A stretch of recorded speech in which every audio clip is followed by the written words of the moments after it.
pwede yung isang general hindi sumunod. Ang sa kanya, bastusin natin yung Pangulo Mr. ng President, isang bansa. that is his interpretation? No. Bastos yun. No, that is your interpretation. No. So if I ask them well, now... Mr. President, we beg to disagree. Can you show the slide Mr. ulit? President, we beg Mr. to disagree. President, The Department of National Mr. President, Defense tignan niyo naman po. has issued a statement condemning China's remarks, Mr. No, President. we're not talking about... Mr. President, if you look at the DFA, it was also telling Tariela, but not directly. It says, It was saying, follow the decorum, Mr. President. Mr. President, kung ganyan ang stand natin, then my staff now can show a meme of you.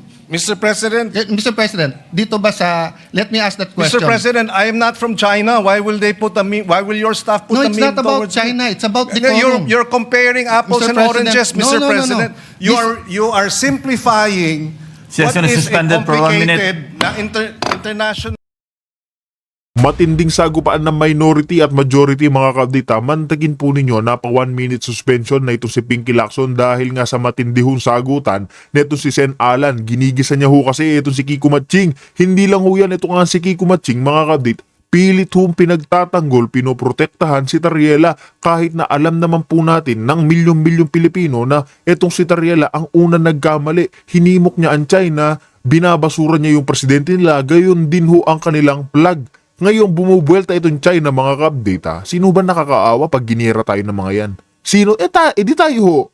Nakakalimutan ba ho natin mga kabdit na yung China aabot po ng 2 milyon ang kanilang mga military, hindi lang ho yan yung mga sobrang advanced na teknolohiya ho nila. Nakakaawa ho tayo, oras na mapikon, mapuno yung China sa atin, kawawa ho yung mga Pilipino, samantalang yung mga magnanakaw dyan, sila ho ang pinakaunang lilipad sa ating bansa. Iiwanan ho tayo nila dito. Yan ho yung malaking katotohanan dyan, kaya ito ho yung kinapuputok netong si Sen Alan. Kaya mga kabdit, wala na ho tayong paligoy-ligoy pa.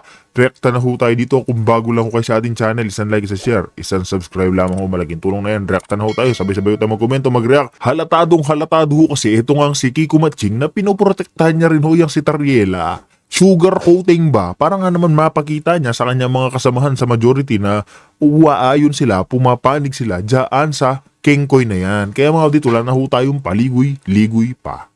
Sa 38 features ng China na clinic-claim nila, ang nasa loob ng EEZ natin 4, sa 24 na clinic-claim ng Vietnam, nasa EEZ natin 11, tapos yung Malaysia may 5, Taiwan, yung Ito Island, nasa loob, hindi natin pre-notice yun, Mr. President.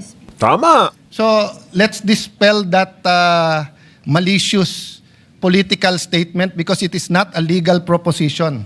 Wala sa UNCLOS ang laches at saka estoppel. Wala po doon. Hindi, ibang-iba yung law of the sea sa law of land. Sa land, pag walang titulo, tapos si SecGen, lalo kung yung titulo, yung lupa na yun ay nasa Batangas, and meron siyang constituent na nandun 30 years, may tax deck siya, walang nagkle-claim, uninterrupted, pwedeng tituluhan, pag biglang ako, kapitbahay niya, 1 year later sabihin, akin yan, hindi na pwede, may estoppel na may latches na Hindi totoo yun sa law of the seas. Kahit 1,000 taon, kahit bumangon yung mga mummies at dun sa mga pyramid sa Egypt, atin pa rin yun.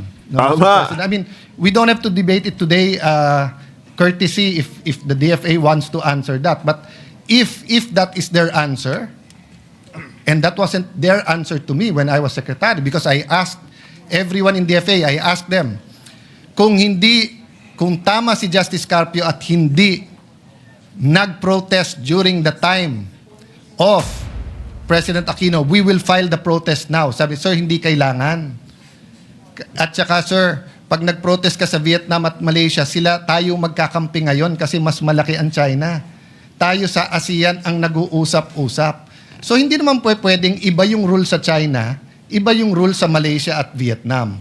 In terms of legal, Mr. President. In terms of legal, that's correct. In approach, In terms of realities, yes, we do have in to certain realities, like for example, the water cannons, di ba? Yes. Yes. Yes. So, Mr. President, eto example, Hison Reef.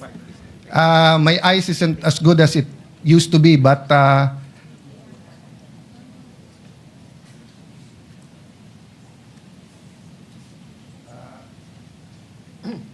I read the radar.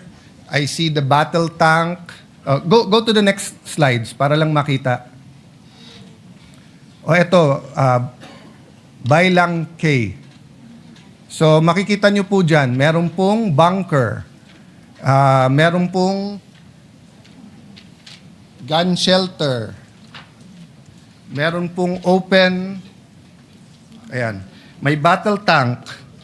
May lighthouse. May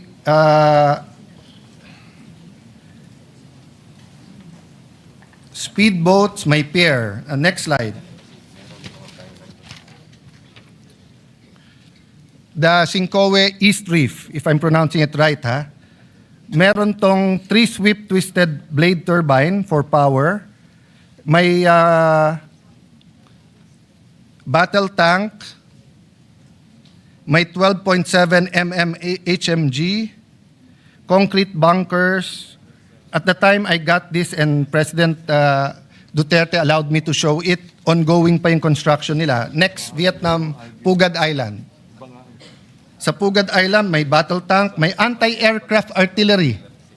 So let me ask the DND representative, through of course you gentleman, ang mga airplano ba natin, helicopters or Coast Guard, dumidikit sa mga island ng occupied ng Vietnam?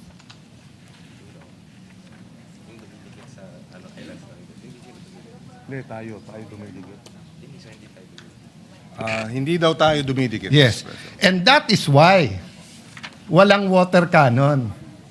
That is why hindi natin napapanood sa balita yung you are in Vietnamese territory, move out. Because iniiwasan natin yung sa Malaysia at Vietnam. That's not the only reason, Mr. President. Kasi nga, hindi iniwasan ng China ang Sierra Madre. Sila mali doon, tama tayo doon. I don't contest that. This is my point, Mr. President. We're not being totally truthful to the Filipino people of what's happening sa West Philippine Sea, South China Sea. And as we strengthen to face China,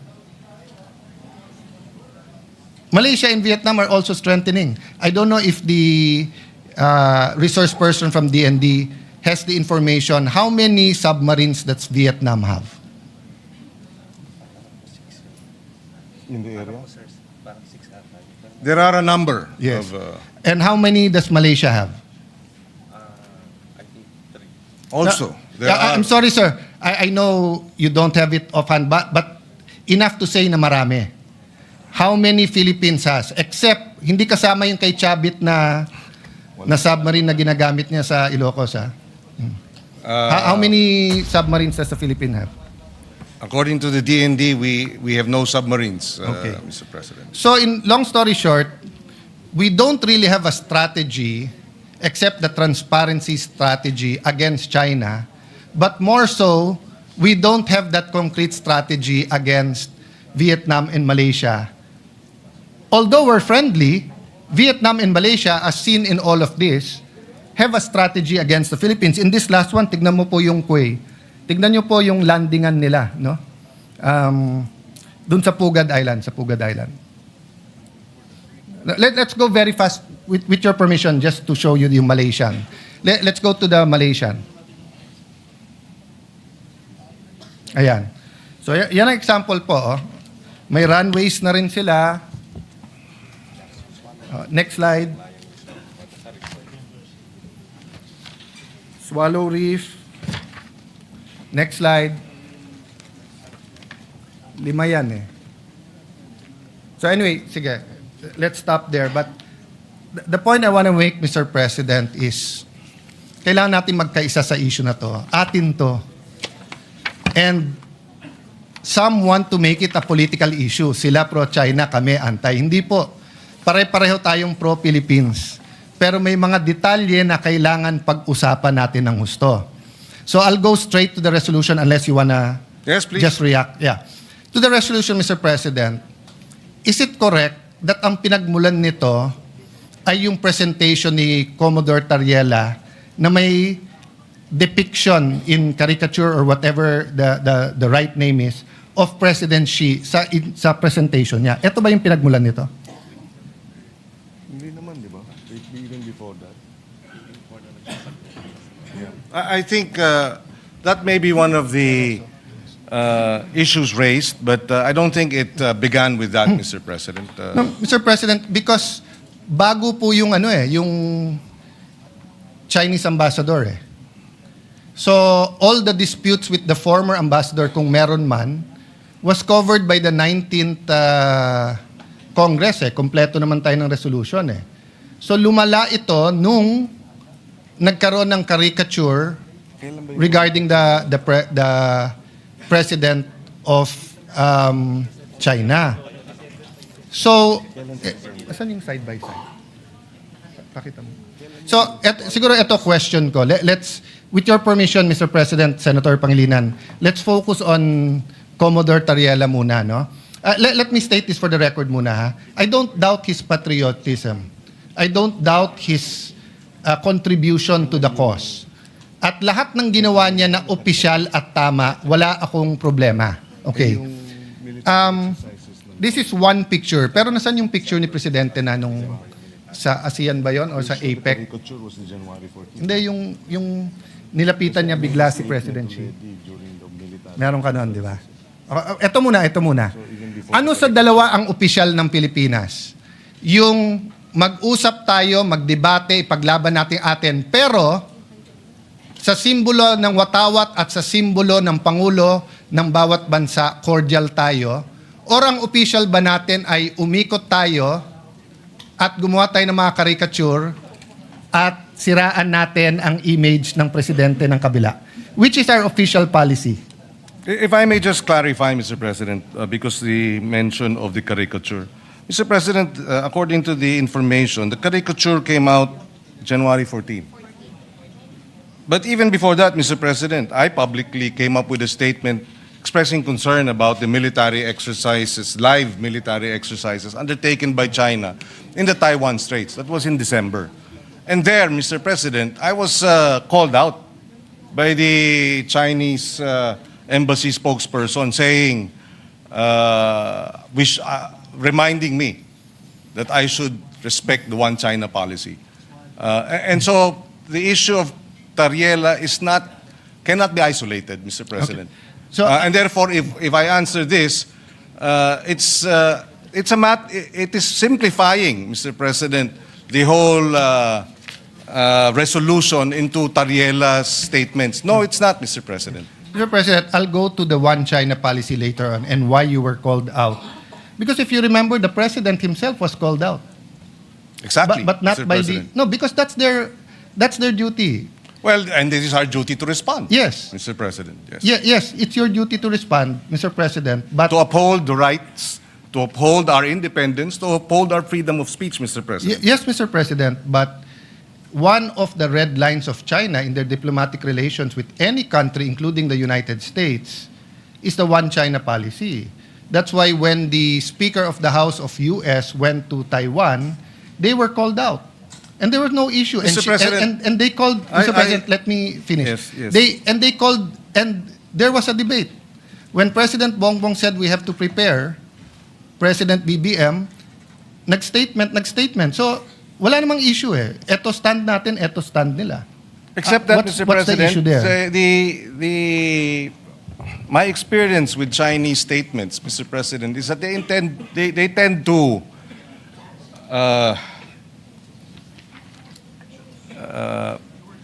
tend to be inaccurate, or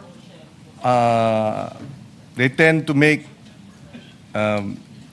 wrong, false accusations. Mr. President, I was chairperson of the Council of Asian Liberals and Democrats. Our organization was blacklisted by China.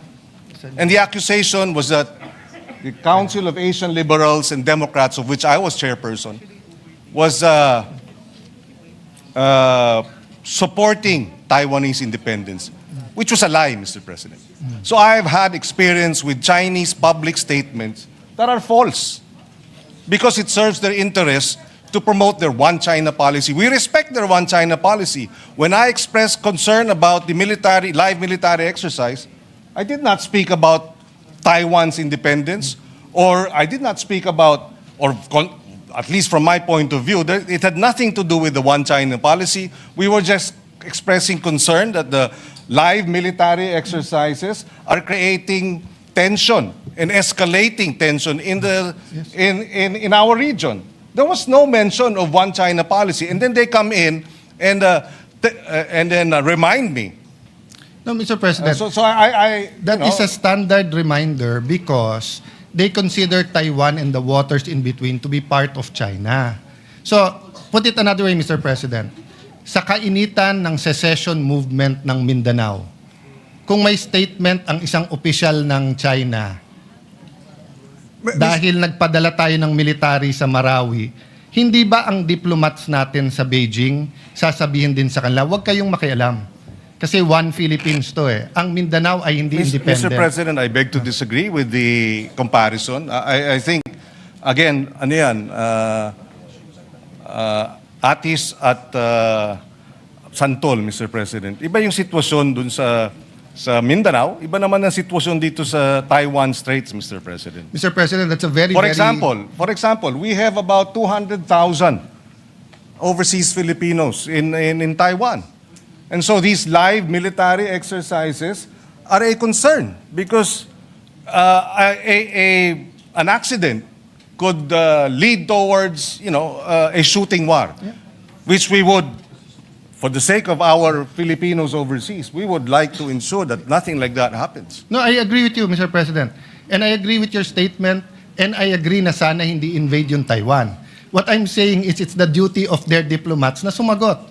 So if there were 200,000 Chinese in Mindanao, and we had live exercises, i-invade yung Marawi, yung ating diplomat ay aangal pa rin sa Beijing because it's their duty. Diba? But to move on from that, Mr. President, okay. Going back to Commodore Tariela, sa resolution nyo po kasi nakalagay dito in their performance of the official duties. So, tinanong ng ambassador ng China sa DFA, official ba yan? Which is tama and normal. So if in Beijing, yung isang general doon ay maglabas ng caricature ni BBM, ipare-recall natin yung ambassador natin doon pag hindi siya nagtanong, nag-protest na bakit, at pag hindi sinabing official ba yon. Kasi yung Pangulo natin takes effort and time for good relations despite the dispute. Tapos yung general, naka-uniforme pa siya, on official time, will show this caricature. So, my point, Mr. President, is naghahalo-halo kasi itong resolution na to kung ano tama at mali. Let's assume, I will not grant because hindi ko alam yung statements niyo, Mr. President. I have to admit that. Okay? Pero naghahalo din yung statement si Tariela. We cannot pass this resolution saying that Commodore Tariela is correct because he's wrong. If he just simply stated, I love the Philippines, I will fight for our territory, I'll fight for our sovereignty rights, I will do my duty, but sorry, dahil uminit ulo ko, nilabas ko to, pero hindi official yan. Tapos tayo. We beg to disagree, Mr. President, that Mr. Commodore Tariela is mistaken. So- We would not have put this resolution and authored it if we felt Mr. So Tariela. that's what I want to elicit. So the authors of this resolution is saying, pwede. So kung ang official ng presidente is to have certain decorum sa presidente ng China, pwede yung isang general hindi sumunod. Ang sa kanya, bastusin natin yung Pangulo Mr. ng President, isang bansa. that is his interpretation? No. Bastos yun. No, that is your interpretation. No. So if I ask them now... Mr. President, we beg to disagree. Can you show the slide Mr. ulit? President, we beg Mr. to disagree. President, The Department of National Mr. President, Defense tignan nyo naman po. has issued a statement condemning China's remarks, Mr. No, President. we're not talking about... Mr. President, if you look at the DFA, it was also telling Tariela, but not directly. It says, It was saying, follow the decorum, Mr. President. Mr. President, kung ganyan ang stand natin, then my staff now can show a meme of you. Mr. President, Mr. President, dito ba sa... Let me ask that question. Mr. President, I am not from China. Why will they put a meme? Why will your staff put No, a it's meme not about towards China. me? It's about decorum. You're comparing apples Mr. and President, oranges, no, Mr. no. President. You are simplifying Session is what is a suspended for 1 minute. complicated na international Dahil nga sa nagkainitan na ito si Sen Alan, mga kabit, at saka ito si Kiko Machi na napa-standby, naghingi na ho ng 1 minute itong si Pinky Lacson dahil mga kabit, matindi-tindi na naman ho ang sagupaan ng dalawang ito. Kaya mga kabit, pagpatuloy, hintay na lang din ho natin. React na ho tayo dito. Making a point. I will speak after him. Naku po! No, Mr. President, I've made my point. Just for the record also, the resolution does not make mention of the caricature. So I'm not sure Yes. where the point of the caricature is being Mr. President. pointed out. I will go there after this point, Mr. President. No. Sir President, Rule 93, acts and language which offend a senator or any public institution shall be deemed parliamentary. From kindergarten, Mr. President, we are taught certain rules. How to address the teacher, how to respect your neighbor, paano Tama. i-address yung matatanda, di ba? Ganon din po sa international affairs.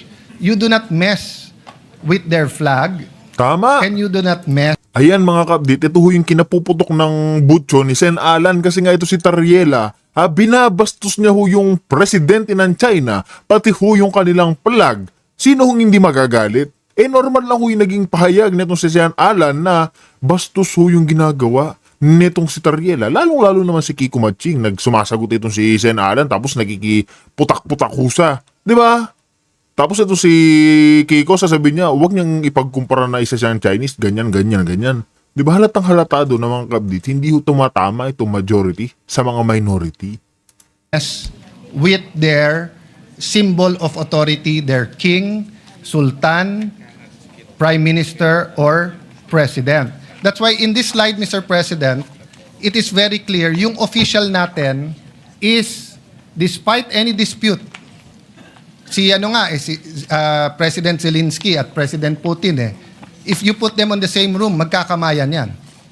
So that's why the question kay Commodore Tariela is, officially sanctioned ba yan? Which tama na tanungin ng Chinese ambassador, bakit? If a general in China makes a caricature of President Bongbong, dapat i-protest ng ating ambassador. At dapat tanungin, official ba yan?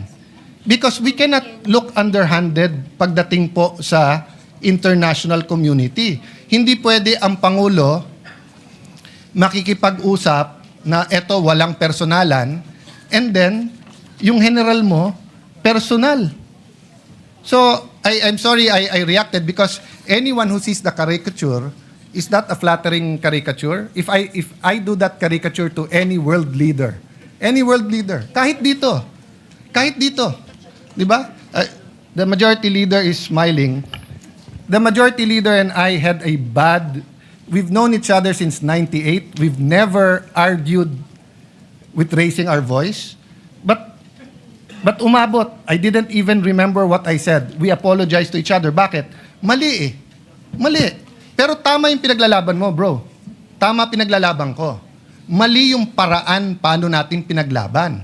So wala akong problema sa pinaglalaban ni Commodore Tariela. Pero hindi naman tayo fraternity dito sa Pilipinas na mali na nga brad mo, pero dahil bugbugan sa ibang bansa, sasabihin mo tama brad mo. Mali. I don't propose a resolution, but the guy should apologize and just say na, tama pinaglalaban ko, pero mali na ginawa kong ganyan. Now, if he wants to do that, he resigns his commission. He can go around, he can join the media, he can be a blogger, he can be a professor, he can be like Ronald Llamas and call himself a Naku po. influencer or a political analyst, di ba? But when you're in uniform, the other countries will ask you, official ba yan? That's standard, Mr. President. Tama mga kabdit, kung gusto niyang magbida-bidahan dyan, gayahin niya si Ronald Llamas na akala mo may posisyon talaga sa gobyerno, ha. Yung palagi ho ng putak, kung ano-ano ho yung mga di ba, pag makikita nyo, may title ho siya, political analyst, akala mo laging bida, si Ronald Llamas, ganyan na ganyan din ho yan si Tariela. Mataas ho yung posisyon niya mga kabdit, Commodore ho siya, ng Navy. Tapos hinihimok-himok niya, binabastos niya yung China. Sino ang hindi mapipikon sa kanya? 'Di ba? Kahit tayong normal na mamamayan o ordinaryong Pilipino, mga kabdit, napipikon. Bakit to? Kasi China ho yung hinihimok niya. Madadamay ho tayo kung oras na girahin tayo sa kabastusan ho ng pag-uugali ng aswang na yan. 'Di ba? Kaya tayo nagkakaproblema. Mr. President, wala namang problemang magtanong sila. Pero itong mga bitiw na salita nila sa kanilang Facebook official pages ay hindi katanggap-tanggap. Number one. Number two, kahit sa China, Mr. President, kinakarikature ang ating Pangulo ng state-controlled, China state-controlled media. Na alam natin, walang lumalabas dyan na hindi aprobado ng Communist Party. So merong China, Xinhua News, andito si BBM, may caricature, andito rin. So maliwanag, Mr. President, na they too, through their official channels, Sir President. come up with caricatures, Mr. President. Sir President, yun po, with all due respect, Senator Pangilinan, and dapat ina-advisean ng DFA ng tama, hindi po mangga sa mangga o atis sa atis yan. Communist countries, including Vietnam, Cuba, North Korea, pag news outlet nila, although alam natin in reality, may say sila, just like PTB4, in reality, hindi dapat, but in reality, kahit sinong administrasyon ay may say sa PTV4, is not considered track 1. Hindi siya track 1. So kung hindi ka track 1, pwede ka mag-caricature. Media yun eh. Kahit na alam ng Communist Party. So if our diplomat ask, is that official? Sasagutin ka, that's our news. Hindi kami. Which is deniable, Mr. President, and therefore okay lang. No, it's not okay lang. Well, It's not okay lang, Mr. President. But Why It is the when we international- defend when our officials caricature, it's not okay. But when their state-controlled news caricatures, it's okay? No, Mr. President. There is an Ayun naman pala eh. international... So what's the issue? No, Mr. President. There's an international order in foreign relations. And when these countries that control state media do it, it is accepted that it is not track 1. But when democratic countries have generals who do that, it destroys the order. Yes, Mr. Nagmumukha tayong childish at bata, nasisira po ang kredibilidad mula sa Pangulo hanggang sa Secretary of Foreign Affairs. Kung hindi sila napapaya na ginagawa ng state news, tayo napapahiya. Kasi walang maniniwala na gagawin ng general yan at hindi siya ipagsosorry, tapos sasabihin hindi siya opisyal. Well, again, Mr. President, if taken in isolation, and that's the difficulty here, the good senator is taking it in isolation.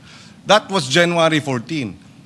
December pa lang, pinuntire na ako. Si Senator Risa Ontiveros, the same. Nung nag-statement ang Congressman Laila and Congressman Jokno, tinira rin. So, itong propensity to focus on Tariela because nagre-reklamo on China, it does not present the entire picture, Mr. President. Mr. President. This resolution would not have happened if it was just Mr. Commodore Tariela they were complaining about. No, Mr. But precisely, it is a systematic propaganda campaign to discredit our public officials, to discredit our armed forces, Mr. President. Ganyan ang style. And the statement of the DND, if you look at it, if you read through it, they were saying, and they condemned the lies. Mr. President, they described it as lies, ang nilalabas ng China. And then dito tayo, nagrereklamo sila dahil dito sa caricature. Sana naman medyo patas tayo dahil dito naman tayo sa atin, Mr. President. Suportahan naman natin yung ating Coast Guard. Sila ang tumataya dyan eh. At suportahan natin ang DND at ang ating men in uniform. Yun ang ating Mr. President. kagustuhan para maipasa itong resolusyon na ito that we stand behind our men in uniform. We oppose and we condemn the lies, the disinformation, and the maligning being undertaken by China against the senators, against congressmen, against our men in uniform. Mr. President, ganun lang kasimple ito. Hindi na dapat pinahaba pa at pinatatagal pa to, Mr. President. Mr. President, that's his opinion that hindi to pwedeng pahabain. This affects OFWs. This affects our ailing economy. This affects our being a Christian nation. This affects moral ascendancy. Hindi mo pwedeng sabihin dahil mali kayo, mali na rin gagawin ko. Dahil ang Coast Guard tama, yung isang general na ng bastos, okay. So I take offense sa sabihin, dito naman kayo sa amin. Protektahan nyo naman Coast Guard. Kailan namin hindi protektahan ng Coast Guard, Mr. President? We are for the Coast Guard, Mr. President. But if one of their generals went over the line and did something that is wrong, childish, undiplomatic, reckless, unprofessional, it's also our duty. Did we file a resolution here to ask someone to correct him? Hindi po. Kasi hindi na namin kailangan ng rest back ng Senado. Pag kami nakakapag-debate sa Russian ambassador, American ambassador, hindi namin kailangan rest back ng Senate. Especially kung tama kami. But what we're asking sa resolution to is rest back ng buong Senado. Which I'll go to the other point because hindi tayo magkasundo dyan. So tingin nyo tama, bahala kayo. Because may mga anak kayo, may mga apo, tayong lahat. Dadating tayo dyan. Pwede mo ba sabihin sa anak mo, anak, pag mali sila, gumawa ka na rin ng mali. Anak, okay lang mang bastos kasi mas bastos sila eh. Anak, okay lang magbully kasi mas bully sila. Ako, hindi ko sasabihin yon. Ako, sasabihin ko, At hindi yun ang sinasabi. hindi, yun ang sinasabi mo, Mr. President, and I'm No, not yet Mr. finished. President, of Kasi course you said, tama We si beg to Tariela. disagree, Mr. Mr. President, I'm not yet finished, no? Well, we beg to So, disagree. Mr. President, this is the question. The resolution question statement. Sabi dito, whereas, in response to the public statements of the Embassy of the People's Republic of China, etc., etc., walang naka-attach ko anong statements nila.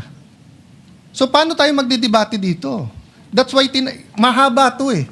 Mga pang 3 araw to, iniisa-isa ko yung statements. Pinapakuha ko sa staff. Nagsumulala ako kay Tariela because tinitingnan ko statements ni Senator Risa. I think that's within her rights.